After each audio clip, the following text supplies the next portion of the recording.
सब लंका जारी, उलट पलट उलट, जब घर मकान है उलट पलट कैसे है जाए, सही ना रहेगी। ऊपर अगर जल गई थी तो ये लंकावासी कहाँ रहे थे, कत्तरपाल टाल के।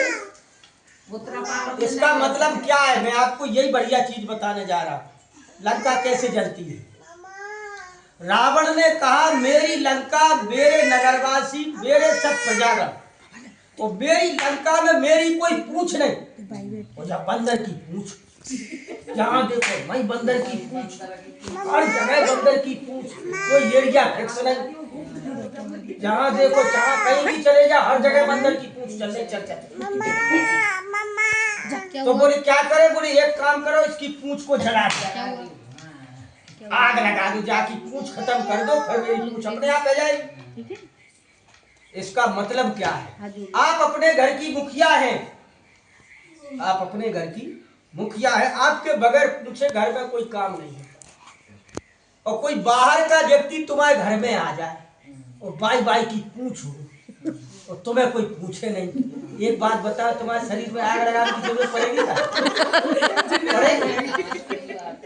अपने आप भक्के ही लाते लग जाए, हे भगवान मैं तो पजर रही अंदर से।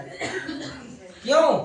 पूछ पूछ चली गई मेरी, दूसरे की पूछ मेरे घर में कुछ। तो इस प्रकार से महाराज तुंगध्वज नाम का राजा जो है ग्वालवाल जंगल में कथा करने के उद्देश्य से सामग्री लेकर के गए। उन्होंने जाकर के भगवान की प्रतिमा को माल्यार्पण करके पूजा सामग्री एकत्रित करके और राजा से कहा हे राजन आप तो प्रजा के भगवान, मेरी कथा को सुनो। राजा ने कहा मैं भगवान हूं तो मेरी पूजा कर। भगवान का अपमान कर दिया, भगवान को बुरा लगा। प्रबल प्रेम के पाले पड़कर प्रभु को नियम बदलते देखा। भगवान बोले मेरा मान भले टल जाए पर भक्त का मान न टलते देखा। इस प्रकार से जाकर के भगवान स्वयं राजा का स्वरूप धारण करके कथा को श्रवण किया, प्रसाद को दिया, ग्वाल वालों को संतुष्ट किया और राजा को दंड दिया। अब राजा कौन है? शरीर का राजा कौन है? अहंकार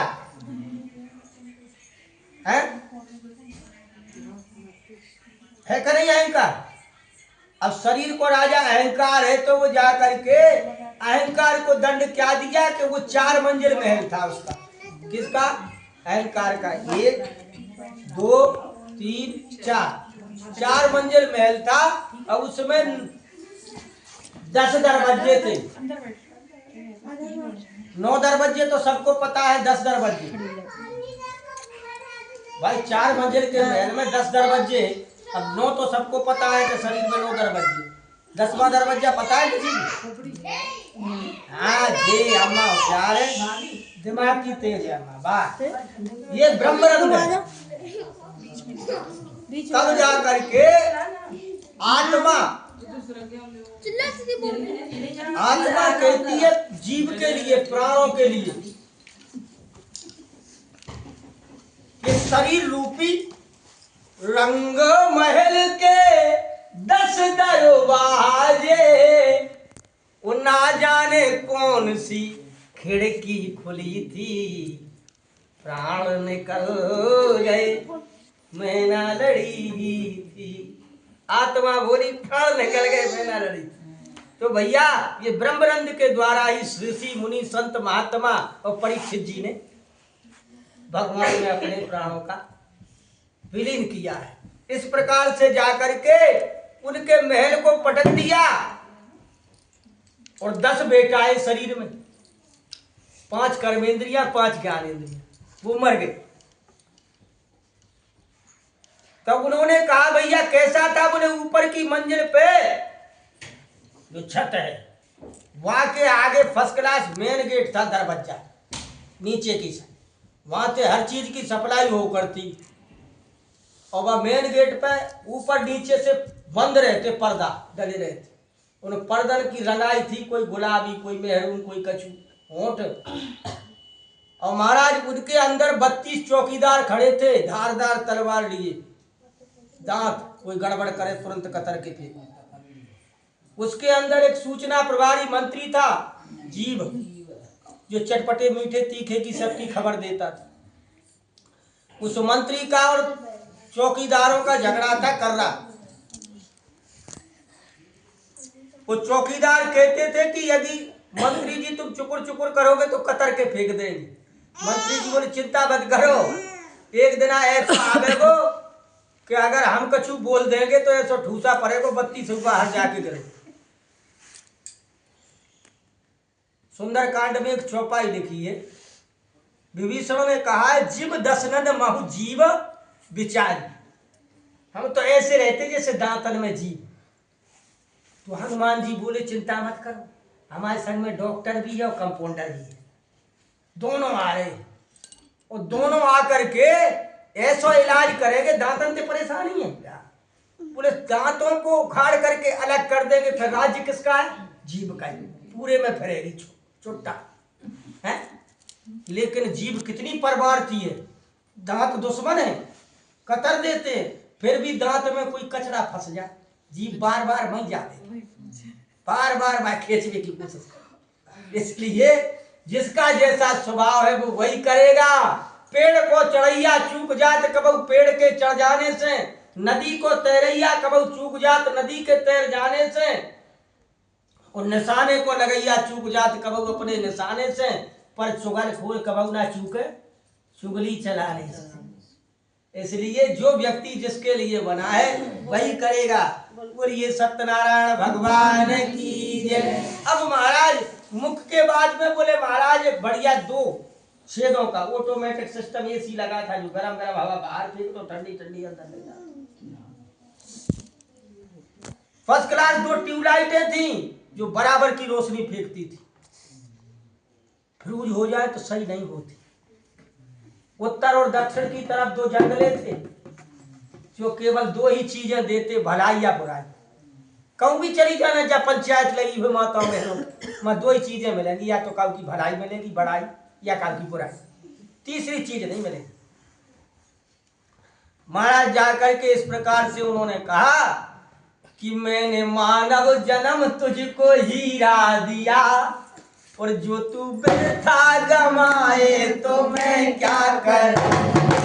मानव जन्म तुझको हीरा दिया, तूने बेथा गमाए तो मैं क्या करूं। खाने को अन्न की दूध दिया, खाने को अन्न की दूध दिया, मेवा मिष्ठान भी मैंने पैदा किया, मेवा मिष्ठान भी मैंने पैदा किया। फिर भी निर्दयी जीव को सताने लगा, फिर भी निर्दयी जीव को सताने लगा।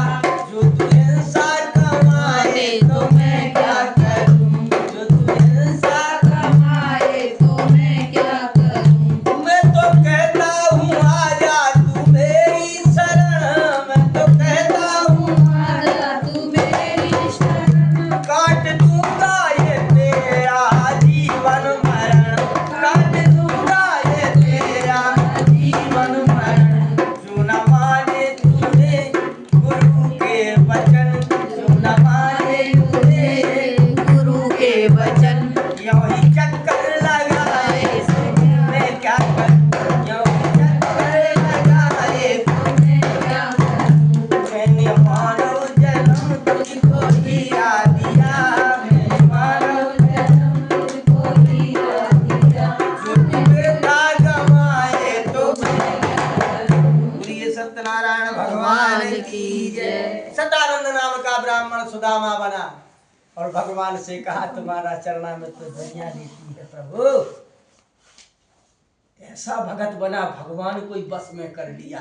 भगवान स्वयं चरणामृत पीने लगे सुदामा जी के चरणों को। लंगड़हारा मूरत ध्वज राजा बना, अपने बेटे को आले से चीर करके डाल दिया। अब महाराज जाए करके देवी की शक्ति को प्रज्वलित करके साक्षात देवी की सिद्धि प्राप्त करी। उल्का मुख राजा और रानी मनु और शत्रुपा बने। इसके बाद में दशरथ कौशल्या बने, राम लक्ष्मण भरत शत्रुघ्न जैसे 4 सुंदर भगवान के प्रसाद को ग्रहण करके दुनिया में ध्वजा कीर्ति को स्थापित किया। इसके बाद में साधु वैश्य और लीलावती दूसरे जन्म में वेद व्यास और ऋषि पत्नी, उनकी पत्नी का नाम बिटका देवी। इनने जाकर के सुंदर पुत्र को जन्म दिया जो 5वें अध्याय में तुंगध्वज राजा बना सुखदेव। सु माने सुंदर, का माने कथा, दे माने देवताओं की, बा माने वैराग्य से परिपूर्ण। जो सुंदर कथा देवताओं की सबको सुना करके सुख को प्राप्त करे, वैराग्यमय होकर के सभी को सुंदर कथा का उपदेश करे देवताओं की, उसे जाकर के सुखदेव जी कहे। बोलिए सत्यनारायण भगवान की जय। इसके बाद में हवन करेंगे।